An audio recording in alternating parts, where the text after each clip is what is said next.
Hi, everybody. This is Chris. And this is Matt. And this is Crusader No Remorse. Is this a review, Matt?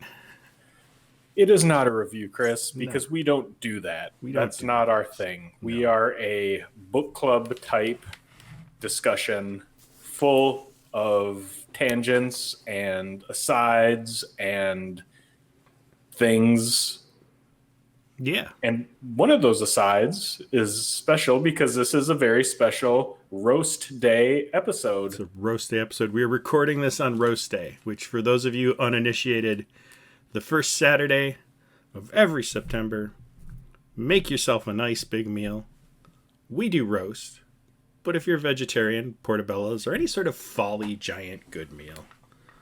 And if you're Orthodox Roastian, do something cinnamon broom, cinnamon candle, boil some cinnamon in a pot, something to give you a smell. If you don't like cinnamon, fall candle. Really, Roast Day, super low on rules. One rule, one hard, fast rule.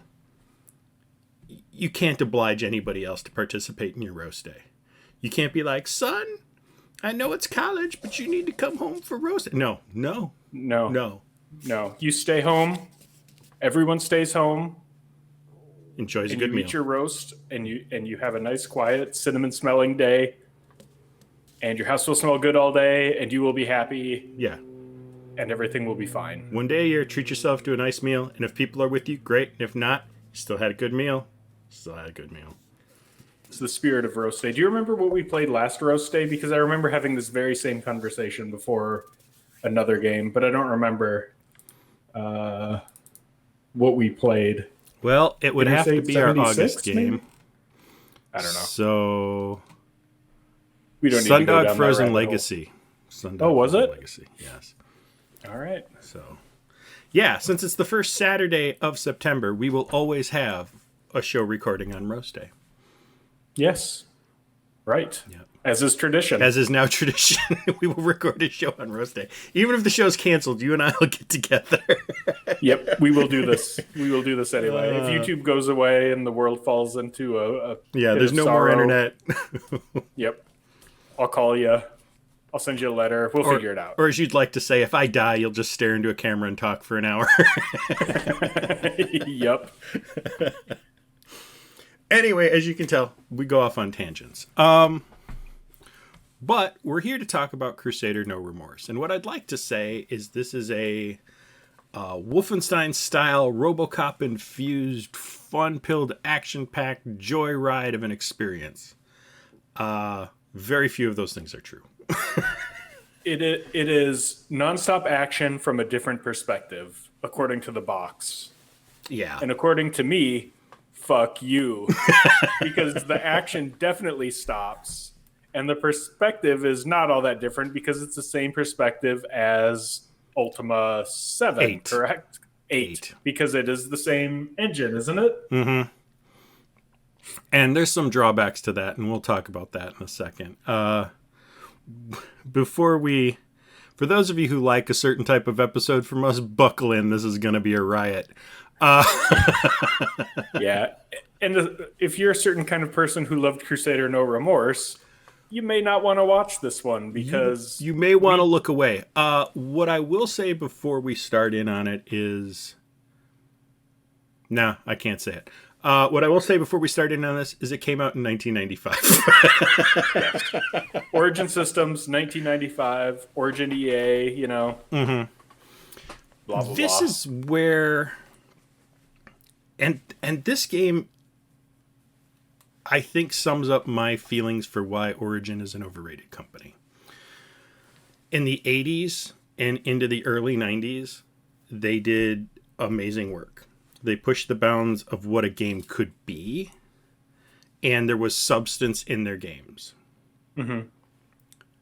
I think starting here, they really, starting in that early 90s, like 92, 93, they started falling into the trap of style over substance. Mm-hmm. And man, this game is that. Yeah. Let's get the video going. Let's get the video going. So some history on this one. It's Tony Zurovec. Mm-hmm. and he is currently working on Star Citizen, which is not out yet. I can't quite follow track. if it's out or not. I mean, people are playing it, but it's not done. But so, as of this moment, Star Citizen is a thing. And I think that's an interesting thing because it's sort of what is out anymore for a video game? What defines out? It's loose. Like I have played and loved many early access games, and I have had negative experiences with early access games. I don't really have a strong opinion on the way that the industry has gone in that regard. But my argument is even when they're done, you're still getting patches. You're still getting updates and changes to content. I mean... Right. Is it done when it's in early access? No. Is it done when it's released? No. Definitely not MMOs, which are never done. Right. So... I think it's done when you stop getting any updates or when you stop playing, maybe. When you stop playing, it's done. Yeah, when the developers abandon it, it's done. And I don't think until then a game is done anymore. Which is too bad, because it creates a situation of we all can't have a shared experience. Right. Right. It's very, very fluid. Mm-hmm. The existence of games. Yeah. Definitely more so in early access, but you're right that after release too, to some degree. Yeah, it doesn't sort of stop there, so that's too bad. But okay, whatever. Yeah, whatever. Who cares? That's not Crusader. Crusader was back in 1995 when games had a definitive "I'm done with you." Although it did come out on multiple systems, PC, PlayStation, Sega Saturn. And again, like most things, when it came out on a new system, it had changes, which goes back to our when is a game done again? But anyway. Yeah. One of the things I like to do when we look into the history of these games is kind of pick one person or one story out and see what happened. And I kind of did that with Tony Zurovec because his name's on it. Yeah. But the more interesting one was Beverly Garland, who did the art for this. Okay. She did the art for this. Wing Commander Privateer, Ultima 8, and she left the gaming industry, and now she runs ilovetodrawcats.com. So you can send her a picture of your cat, and she will draw it for you, like an artistic rendering of your cat by the person who did the artwork for Crusader No Remorse. And I think that is fantastic. And I wholeheartedly endorse having the main artist from so many of these great Origin games draw your cat. I mean, we'd have to get a lot of Patreons and also buy a cat, but that's... yeah. I don't know what the cat drawings run, but it's probably worth it. Like 300 was what I saw on one of them. Wow. Yeah. So, I mean, commissioned artwork is not cheap. You gotta pay to play. Pay your artists. Like that's sort of it in a nutshell. Pay your artists. And I'm talking both to us as consumers and to companies like EA. Pay your artists. Yep. I see that you put in the notes that this had the highest return on investment of any game in Origin's history. Is that because they had the engine all done and they just slapped this? I think that's sort of what happened. Like it wasn't the best selling game, but it sold well. Mm-hmm. And we're going to talk about memories and what I remember this game being like in a few seconds. But yeah, the engine was done. You needed to re-artwork it. The animation is basically done. So it's a paint over the avatar and his movement and his everything else. Maybe you had to add the gun draw animation, but the running, the jumping, the sidestepping, that's all Ultima 8. Yep. And so I wonder if I had a better time playing this back then because I had finished Ultima 8. And so I was used to the controls. Yeah. What did you think of the controls? I thought the controls were trash. And my experience with this game, well, first I thought it was a different game called Syndicate. Mm-hmm. It is not Syndicate. It is Crusader No Remorse. I managed to reconcile those things in my head prior to starting. And then I started, and I thought it was broken. I thought I had it configured wrong because I was walking through the initial place where you come in to a warehouse, because this whole game is you in fucking warehouses. And I was like jogging kind of around items in the warehouse, and I didn't understand that. Like, I thought I should walk into them or... And so it is how the game is, and you do get used to it, but my initial thought was, this is broken. Like, this isn't supposed to be like this. No, it is. It is. You will see many times if you're watching the video along and not just listening. First off, the fire is beautiful. If we're going to say anything nice about the game, burning people is... They put some time in that. Someone sat down and really thought about what it's like to have a guy running around on fire. That is the high point of the game. It's the high point of the game. Burning people or killing them with steam. Fantastic. Yep. But like, you'll jerk around. You'll teleport bop here and there. The screen doesn't follow you, so you can't necessarily always see where you're going or what you need to do. Things don't always make sense. Like, if you're watching along, I turned that lever and for some reason something exploded under those grates, so now the guy standing on them falls through. Even though that camera can't see through the wall, that gun could somehow see me in there. Like, there's a lot of problems with it, just like mechanically. You're constantly hitting, what is it, Z to make the camera recenter on your dude.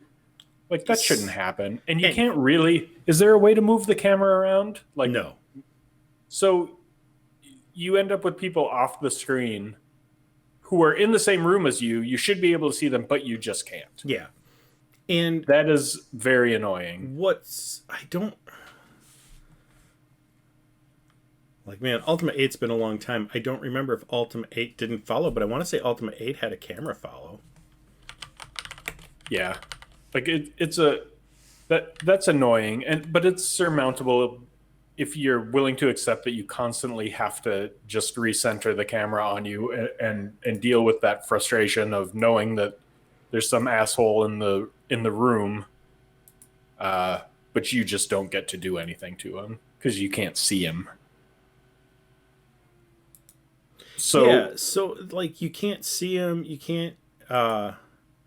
Yeah, and I'm just looking at some video here for Ultimate 8. This camera definitely follows him around. It's a bit jerky, but... So the engine could do it. Yeah. The engine could do it. But it's not good. Like, that's annoying. And so my initial experience was walking through that warehouse and jogging around and thinking it was broken. And then I killed a few guys.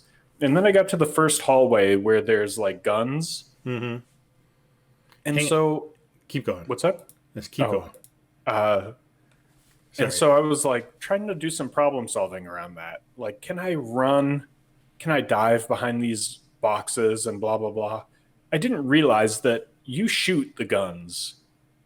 And that realization set the tone for the rest of the game, because that's how you solve all the problems in this game.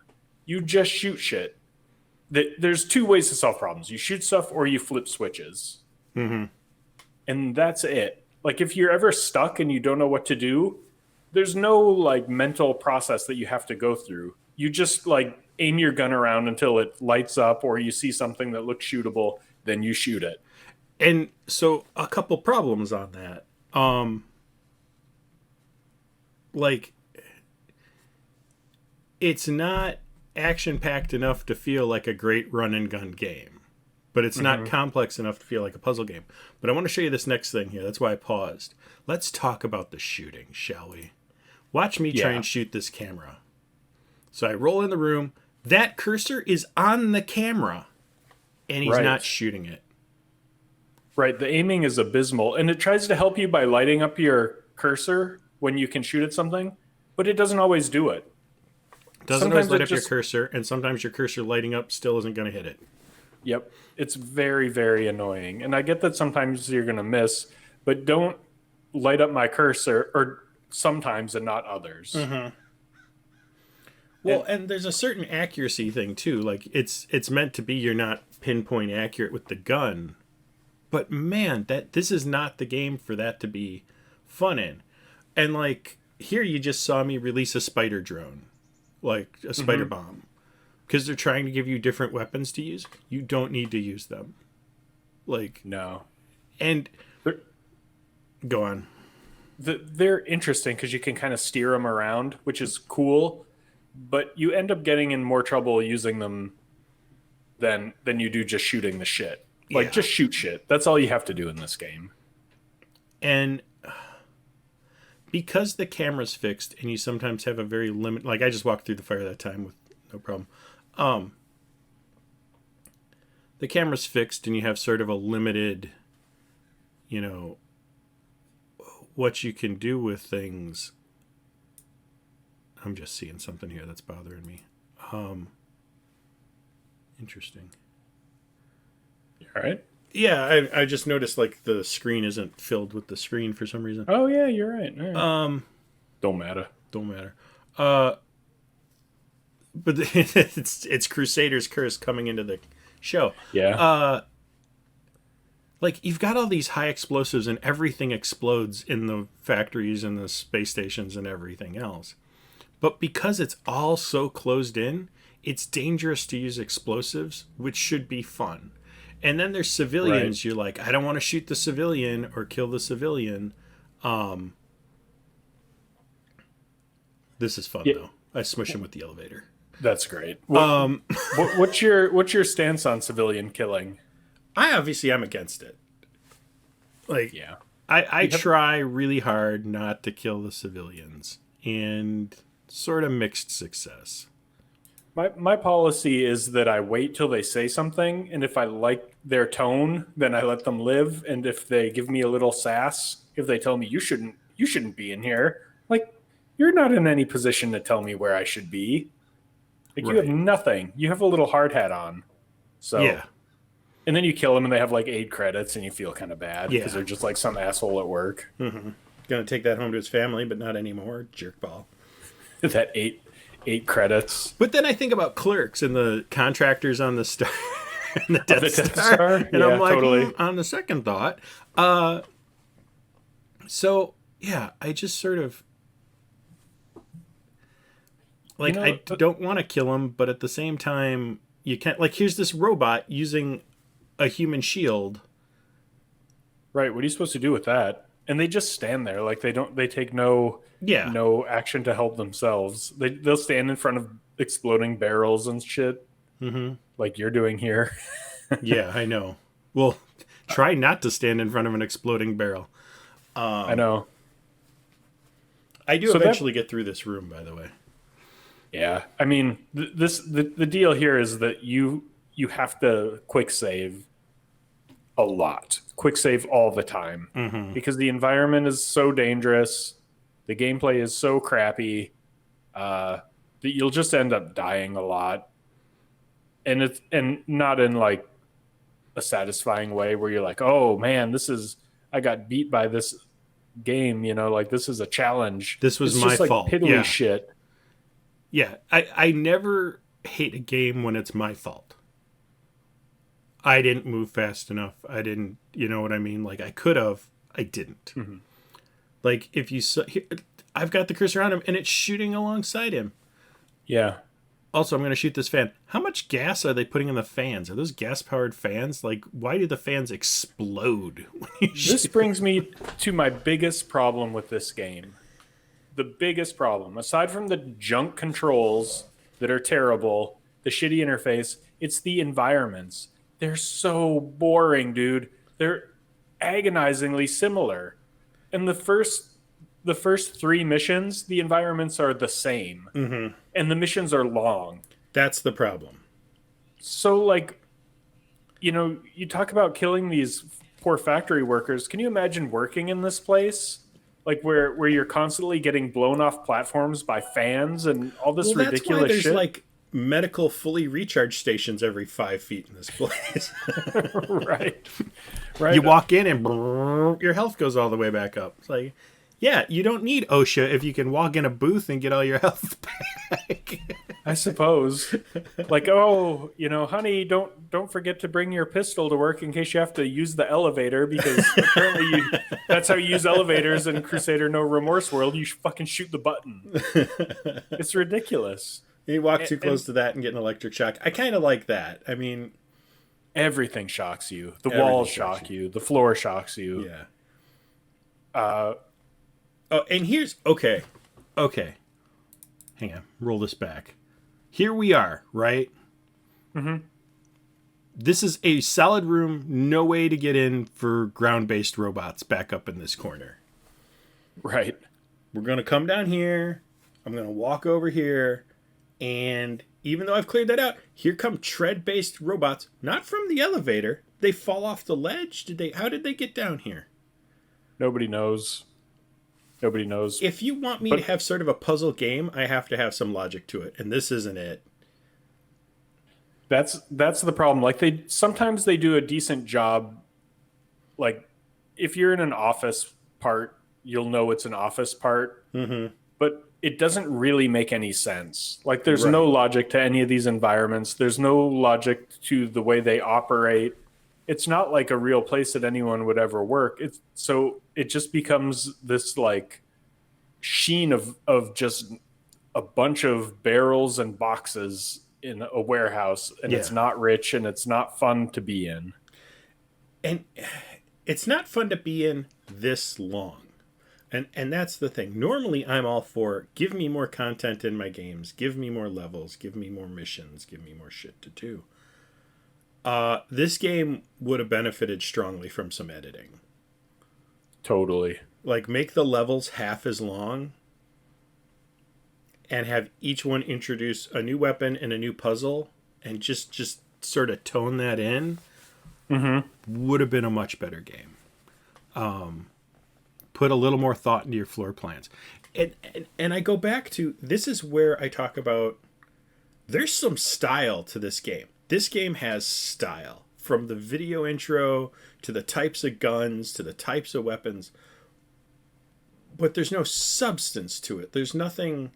I never feel satisfied for figuring anything out. The world doesn't make sense outside of the video scenes, outside of the full motion video acting. Why there's explosive things everywhere, why there's industrial flip switches and teleporters. Okay, we got teleporters that teleport guards in, but we're still using this old mechanical elevator to go upstairs? Yeah, right. None of it makes any sense. And then, so if you slog through the first 3 identical levels, you get to the 4th level, and then you realize that these levels are all the same, just with different textures. Yes. Like, the makeup of the level doesn't really change. It's still a bunch of fucking boxes, a bunch of things that explode, a bunch of guns stuck on walls. And like, yeah, maybe the doors look different, and maybe the walls are shiny instead of electric. Mm-hmm. But it's still the same. Like, it feels the same. Part of what made Wolfenstein, the original one, work is its length. Mm-hmm. You die, you'd have to start all over again, but it wasn't very long. This slog with... Yeah, the missions take so long, and they're so samey. Mm-hmm. If your guy ran faster, this is a fine length mission. If he controlled better, also, again, probably a fine length mission. That he doesn't run well, he doesn't control well, and everything, basically, it's the same mechanic over and over again. And now here I am in a standoff trying to figure, and somebody shot that guy. I don't know whether it was me or the robot. It was you, probably. Probably. But I wasn't in range to do it. Right. So this thing is it was no fun, and I was so determined to like experience it and get through the boringness, because I kept thinking it was going to change. Mm-hmm. And like at the beginning, there's stuff that feels new. Like there's parts where you can control a robot remotely, and you can like become the robot, and Great you can go into a mechanic. room and kill a bunch of people. Super fun. I was like, okay, like they're going to keep it fresh. But really what happens is you don't really do that often. Not And often then you enough. just get into fucking flip the switch puzzles. And I do not want to do that in this engine. That's the last thing I want to do in this engine is platforming and flipping switch puzzles. Please don't make me do that in this terrible engine. I mean, if you look at the cover of the box, you got this guy with a big ass gun and cool looking armor, and he's red and there's fire, and that's what I want to do. Right. That's what this environment, that's what this style, that's what this look makes me want to do. And then he sort of steps around, and if you want to keep your gun drawn while you're walking, you have to do these shuffle steps. Like, really? I can't run with my gun out? Have you not? The term run and gun existed before this game. Right. You can do one or the other in Crusader. Yeah.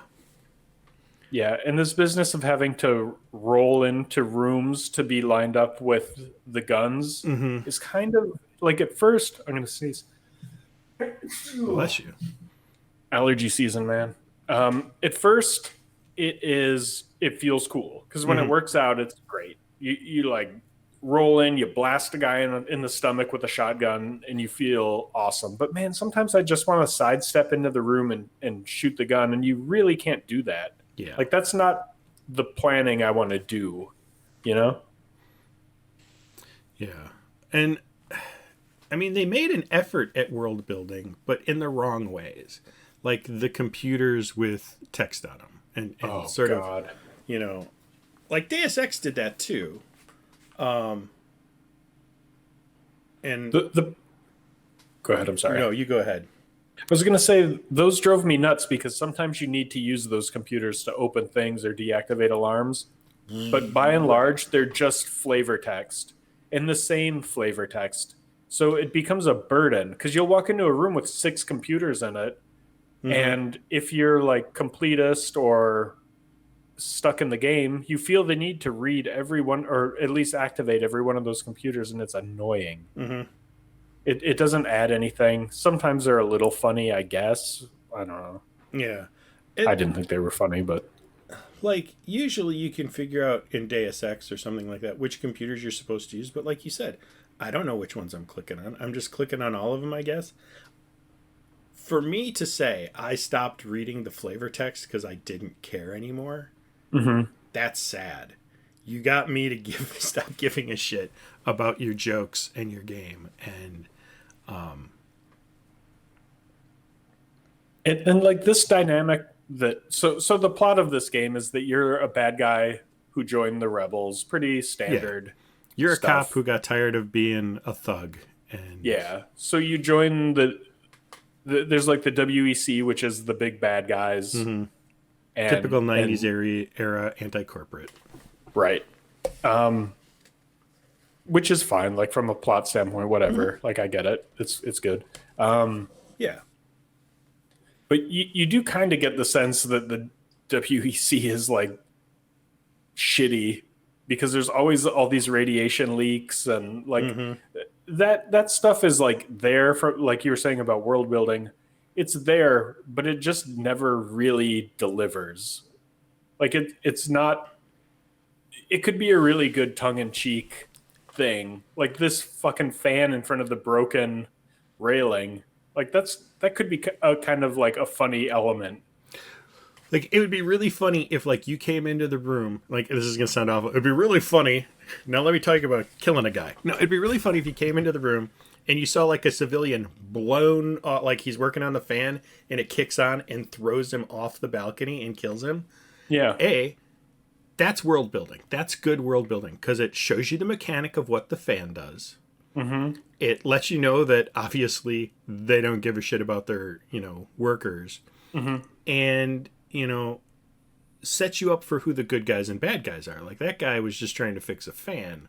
And if you go to a computer later and it's like, this fan the fan on floor 3 is still on the fritz, we'll hold a memorial for Billy next week. Yeah, right. You'd be like, I know Billy. So, yeah, let's talk about the first time you encounter those fans. It's on like level 2, I think. Mm-hmm. So you're like walking on some platform in front of lava, and there's fans. And the first time you walk by, they blow you into the lava. You're like, oh, I need to noodle out what I'm gonna do about these fans. I gotta find the switch. I gotta do this. I gotta do that. What am I gonna do? No, you're gonna fucking shoot the fans. That's what you're gonna do because, like I said, that's the solution to every problem in this game. And it's such a waste. Yeah. Well, and my problem is, like, the fans very much blend into the background and don't give you, like, a sound trigger or anything that they're happening. Mm-hmm. So it's very easy on some platforms and stuff to just feel like, because it's such a gentle push, that you sometimes think, oh, it's just the game being buggy. You're not thinking, oh, I'm getting blown by a fan if you're not paying really close attention. Yeah. And that's just too bad. You are hardcore stuck at this part. I was stuck at this part for quite a while. The advantage of Crusader No Remorse is that we don't need to show anything else in the game because this is it. We could show you like flipping some switches in the middle of nowhere, trying to hop on a tiny little platform. I'm just like, skip. Oh, I got past it. Okay, you did it. You did it. I'll go back to here and we can watch me get through it. Because then I go on to get through all of level 3 in the same video. So it took me half this video to get through this part, and then I get through the entire next level in the same amount of time. Yeah. And like I was stuck here before this video. Like the reason it starts here, I was already stuck here a while. And it's because I would do the logical thing. Like I said, I'd clean everything out and then stuff would spawn in behind me. So I'm like, okay, noodle it out. What do I got to do to keep stuff from spawning in behind me? I'll go do this. I'll run right back around. Nobody's there. Okay, well, I'll go here. You have to go a certain distance to trigger the gotcha moment. And the gotcha moment is such a gotcha moment that it can take all your good... Here's what pisses me off about it. I would get through and keep the civilians alive, and I would work hard to keep those civilians alive because I'm like, no, you're trying to get them killed. You're trying to make me do it. No, I'm keeping them alive. Yeah. And I'd do it, and I'd keep them alive, and then the robots would come in, shoot the tanks, and blow them up. And I'm like, okay, well, I'll try to figure out how to get around the robots and how to do it. And I'm like, your gotcha moment took away all my hard work. Like, I did something that should have been rewarded and didn't. That would be something like if you get through an entire screen of not killing civilians, or level, next level, they shouldn't trigger alarms. They should be like, you know what? Go through. That's world building. Right. That's in-game world building. Have I earned up enough favor with, the workers that they're going to be like, he's only killing cops. And this place kind of sucks. Did you hear about Billy and the fan last week? Right. Yeah, fuck these guys. Fuck these guys. Go on through. And the first thing that happens in this game is you step off a teleporter, a civilian sees you, runs over, and throws an alarm. Yep. And you're like, do I kill you for that? Like, I kind of feel like I should kill you for that. But the secret here is that it doesn't matter. None of it matters. What you're doing just feels so empty and ridiculous. Which for an old Origin game hurts me on a spiritual level. Totally. Here's you trying to roll through those. You can do it, Chris. Yeah. There you go. Yeah, it's annoying. Jumping is even more annoying. Mm-hmm. The jumping mechanic is terrible. Oh, the jumping mechanic's awful. I never in this sort of isometric style thing should you do this. You know what also would have made this game better? What? Moving the camera about 10 feet back. Yeah. Definitely. Give me a little more field of view to plan and think. Right. Like, I could have gotten more into the puzzling of combat. And again, like you said, the puzzles are flip switches or shooting things, but the shooting things never feel like a puzzle. Like, it's not Right. like, how do I... Okay, if I shoot that barrel, it'll roll down, explode this thing, which will trigger this thing, which, there's no Rube Goldberg puzzle Right. shooting situations that are fun. And if you're not Right. going to do that, speed it up and give me my run and gun. Yep. Yeah, sometimes those moments happen where you do something and the barrel rolls and blows up and kills the guy, and you feel like that was left there for you to learn. But those moments are few and far between, and they kind of wear thin after like the first time because they're never super in depth or satisfying. Yeah. I will say, for as annoying as I found the levels, I did appreciate that they were reasonably well paced and constructed. Like you never get a key card in like all the way across the level where you have to run back. So I appreciated that. Yeah, what you needed was always very close to where you used it. Yeah, which works for this. I liked that, like, you had a cell phone with you, and, like, if you forgot your mission objective, that was an in-world, in-game thing to pull up and see again. I liked certain little things like that. I like the variety of weapons, spider bombs and plasma guns and shotguns and, like... Yeah, it's just the world's too boring. It's not... This is one of the few games that's less than the sum of its parts. Any one of these things alone sort of is interesting, but they're put together in a way where nothing takes advantage of the other pieces. You've got all these different types of weapons, but it doesn't matter because you're just going to shoot with whatever you have the ammo to shoot with. It's just so very rarely that you ever feel the need to do anything inventive or creative or anything. And the bad guys never feel really dangerous.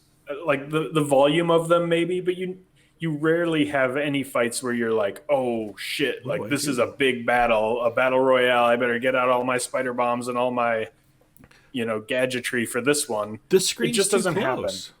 The screen's too close. There's like turrets and things that are kind of more difficult, but you can blow them up through the wall, so it doesn't really matter most of the time. Yeah. And like the big thing that happens in level 3 finally is that you get a slightly different kind of guard. And when that happened, I was like, oh shit, here we go. Like this is where this game is gonna like take off. No. They're just the same flavor of guard. Yeah, maybe a tiny bit more difficult, but not interesting. No. And like there, another case of, since your gun doesn't go up and down, like shooting that spider mine, just the hit detection is shit. The AI isn't good. The hit detection's bad. And I know some people are going to be like, you're being hard on a game from 1995. I'm like, am I? Yeah, I think if you look at what else was around, this still isn't very good. Like, Syndicate came out in 1993. Okay. And Syndicate was more fun than this. Yeah. Syndicate got a lot more of these pieces correct. Like, this should have been able to take a look at Syndicate, learn some stuff from that, and apply it here.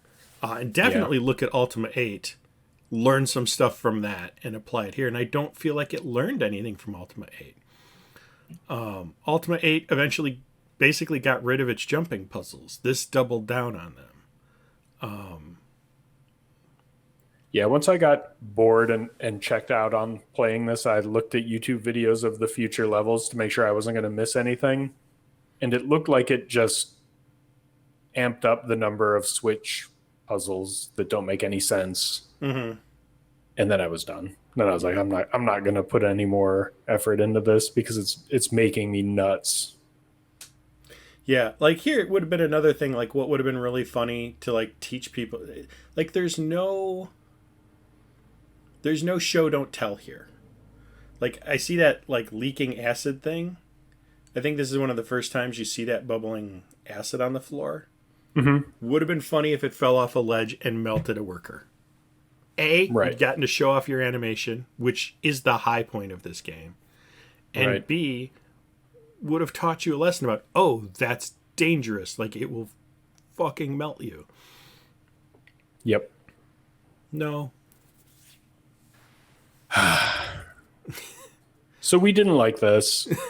I feel like we've kicked around pretty much. I don't know parts of what it. more to beat on this for. Yeah, I mean, there's a bunch of little things that drove me nuts, but overall, it was just I didn't enjoy playing it. And normally we'd be like, what would it take to make this better? I think we've said, Yeah. either speed it up or slow it down with more puzzles and make the puzzles be good puzzles. Right. Get your hit detection working before you make a gun game. Yeah, really. Because that radical is supposedly something you have to turn on. Like, that's not a default option. It's like, do you want this on? You can also shut it off and be like pro mode. And I have no idea how you'd play that way. No, what it should do is snap to what you're going to shoot. Yeah. Like, there should be a little bit of aimbot in this, since it is such a 45 degree where your guy's turning. Yeah. And, a Diablo style movement might have been better too. Yeah. The movement's real janky. Instead of keyboard movement, like mouse click to move. You can use the mouse. I hated it. I used the keyboard. I ended up using the keyboard. So yeah, what you end up with the mouse is when you're like pushing it right, it rotates you clockwise, which always runs into the problem of at some point in the circle, pushing right to turn clockwise moves your guy left. Mm-hmm. And my brain doesn't do that. And I think a lot of people's doesn't. If I push right, I want my guy to turn right. Yeah. And so I don't know how to fix that. I think clicking on the ground and having your guy turn towards it would work. Yeah. Even if you then use like an ESDF to move around with the keyboard, you could still point to click and aim would be fine. Yeah, you mean like WASD, right? No. I mean, if are you talking about like for left-handed people, they'd use IJKL. Every game, Chris. Every game is WASD for a reason. Out of the box. It's convention. It's convention, but that doesn't mean it's right. Anyway, Anyway, here's something that I haven't mentioned, and I want to kind of talk about real quick before we go, because we haven't mentioned it, and we're ditching on an Origin game. And so it's got to come up. Where do you put this in your mind in comparing it to Auto Duel? Because I have some interesting thoughts on that, but I want you to go first. I think we also haven't talked about the full motion video in this game, which is a feature. I'll say I put this above Auto Duel because there is at least a cohesive game here, even if the game is not very good. Whereas with Auto Duel, it was just it like never came together for me. But also, I think Auto Duel did more for when it came out. Does that make sense? Yes. Like it was newer. It did interesting things. Whereas I think Crusader is just a worse rehashing of Ultima, the Ultima 8 engine. I think so. Here's what I think. Then I can't believe I'm about to say this. I think Auto Duel did a better job of world building, with the cloning and the dueling arenas and the mechanics and the world meshed together better than this did. I think that's true. I think this had, some better polish in terms of gameplay and aesthetics, but if you got locked in a room and there were two PCs and one had only Auto Duel and one had only Crusader, which one would you sit down at, though? Well, so here's the thing. You're asking me this today? Mm-hmm. Auto Duel. I'm so sick of this game. That's true. I'm so sick of this game. I think if you ask me in 6 months, it would probably be Crusader. It really would. But I think it goes to show like Auto Duel had a couple things you could pull out of it and learn from and save in there. But, not the music, but how to integrate. Because like we even said in the review, like not review, discussion. We even said, like, we like the world. We'd like to be in the world. We want more of the world. We just want it implemented correctly. This, I don't give two shits about the world. Right. It's not fun. So let's talk about the full motion video real quick. Let's talk about full motion video, and then we can put a pin in this. At first, I was like, this is a quaint throwback to the 90s. Like dubious acting. I thought it was endearing at first. Yeah. I liked it. Until I tried to shop with the Weasel. I fuck the Weasel. I hate that guy, first off. Second, he keeps interrupting you while you're shopping. So like there's a dialogue bit, you tell him you want to shop, and then he interrupts you to say, "Are you sure?" I didn't need that much full motion video. I could have had it way for like significant scenes only. I think it would have been charming for those incidents, but again, I think Origin was doubling down on tech. It wanted to be flashy. Right, and it was a big deal in 1995. And you like look at the Wing Commander game, the Mark Hamill one. Like that was pretty revolutionary, and that one actually had decent acting. That one had decent acting. I think this one, for the most part, like you said, it was endearing in parts. It was good in parts. It was, community theater quality acting in some parts, but that still made it endearing in some ways. I don't think the guy in the first scene, the first time you talk to the Rebel Commander, I don't think he blinks. I don't think he blinks the whole thing. Yeah, it's off-putting for sure, that whole conversation. Like, I booted this up again, like, just getting ready to sit down and have my Crusader moment, and I had forgotten that part, and seeing it come up, and I'm like, oh, yeah, this. Yeah. And then watching him just not blink, I'm like, oh, Matt, we're in for a good time. And then we got the game, and not so much. Yep. But Yep. I thought it was going to be loaded with charm, but sadly it was not. All right. Pinnacle to the Pit. The Peak in the Pit. The peak, I think, was the first time I opened a Steam valve and burned and like killed someone with it. I was like, I was signed up to play this game when that happened, because I was like, this game is going to be full of those things. Like that's what this game is going to be. Like, give me that. Rube Goldberg with fire. Like, yes. I want to do this. This is the game that I want to play. I want to toast these guys in creative ways. I want to come out blasting like Yosemite Sam. Yeah. And the pit was on the third level. There's like an elevator puzzle, and there's a conveyor belt, and there's a moving platform, and there's elevators. And I kept getting stuck on the platform. The thing would be on, and the boxes would come, and I'd like have to jump off the platform. And I just realized, like, I hate this. I hate what I'm doing. It's not fun. Like I don't want to do it. I want to get past it. Yeah.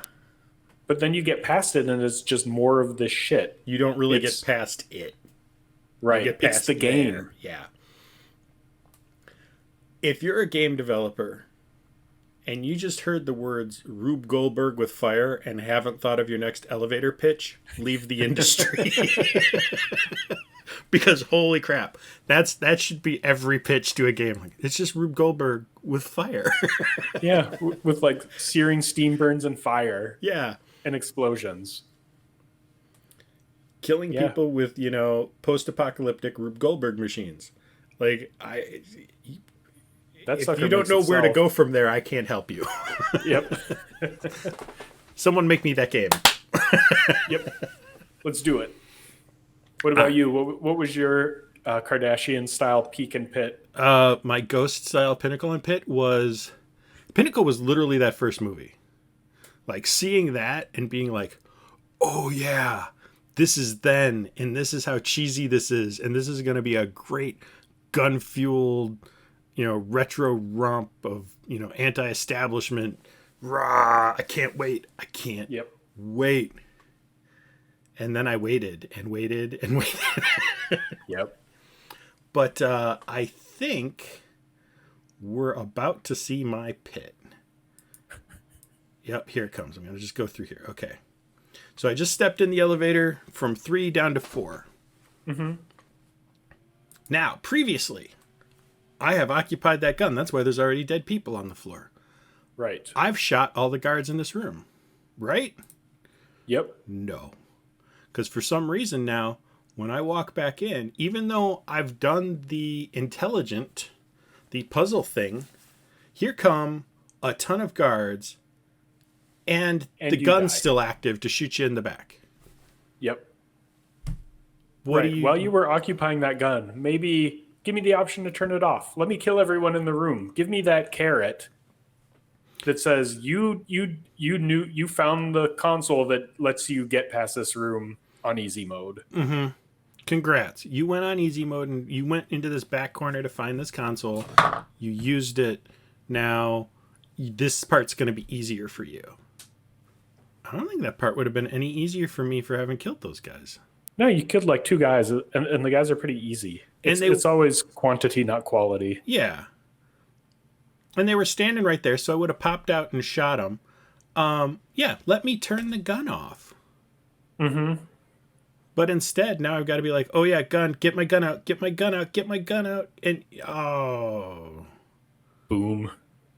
So yeah, this was just after the frustration of level 2, going through level 3, and then seeing this absolute gotcha.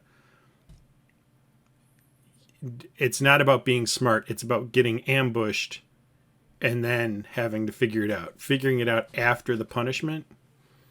Mm-hmm. I was so done. Done with this game. And knowing I still had more time I had to play it. There's 15 levels in this thing? Something and they're like all that. pretty long. Like, ugh. Yeah, no, that I wasn't even halfway and I was sick of it. Yep. Yeah. Yeah. If they had thrown a nice outside level in between or changed it up, it's just the same shit, which I fear this conversation is turning into. Yeah, it really, I kind of fear it too. I think we've managed to keep it too much from that, but yeah. But let's move on. I don't know what else I can beat up on this. Yeah. Our next short game, Street Beat. Be here for it. Be here for it because it's a good time. I have a feeling it's going to be a mix. We're going to love parts of it, hate parts of it, and just because it's that kind of retro. It's right. Our next long game, Rise of the Triad. Oh, Rise of the Triad. I'm so excited. We got to figure out how to do this multiplayer again. Yeah, I was going to say, you'll finally get to play it with me instead of those other people. I'm so wounded about that. I'm sorry. I thought it was you. I swear it was you that played this with me. I don't think so. I didn't know anyone else. Oh, that's what's confusing to me, because I know about when this came out, and I knew you then. Yeah. But what were we doing? I don't know, man. We'll figure it out. This is going to be fun. Yeah. I hope. Right?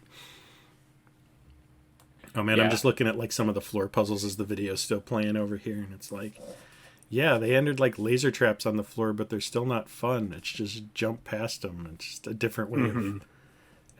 Anyway, next time. Street Beat, then Rise of the Triad.